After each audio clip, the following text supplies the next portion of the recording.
Could I now ask Councillor Patrick Hurley to make his contribution? Many thanks, Simon, and thank you for the invitation to speak tonight.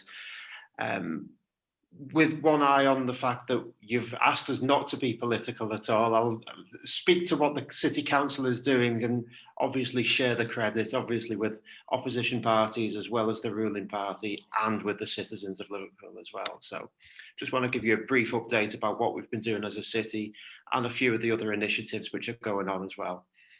So those of you who live in Liverpool, you may have had letters through the post over the last few months around electric vehicle charging points.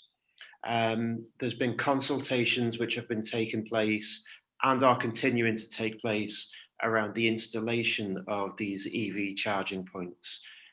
The intention is that we're going to be encouraging residents in Liverpool to be switching to electric vehicles as a way of improving the environment. Within 6 months, I'm hoping that we're going to be having dozens and dozens of these charging points, firstly across the south of the city and then into the city centre and then across the rest of the city as well.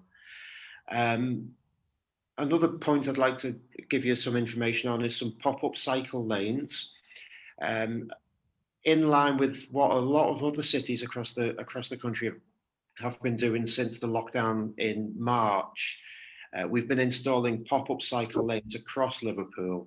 I was actually only in a meeting yesterday discussing around Sefton Park, the implementation and the installation of a new cycle lane, which will hopefully then link up within the next 6 to 7 months with all of the other new cycle lanes that we're putting in across the city. Just to give you some figures on that, since the start of the year, there's been estimated to have been a 222% increase in cycling across Liverpool. And that apparently equates to 6,000 tons of carbon which have been taken out of the atmosphere.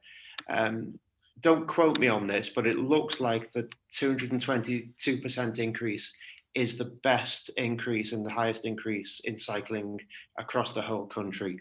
So if there's one thing that Liverpool's doing well, it's the increase in cycling across 2020. Say that you're nearly up to 3 minutes. Oh, right. Oh, that's good. Well, thank you very much. The last thing that I wanted to say, I shall leave for another time. So thank you very much then, Simon. All right. Thank you very much, Patrick. That's great.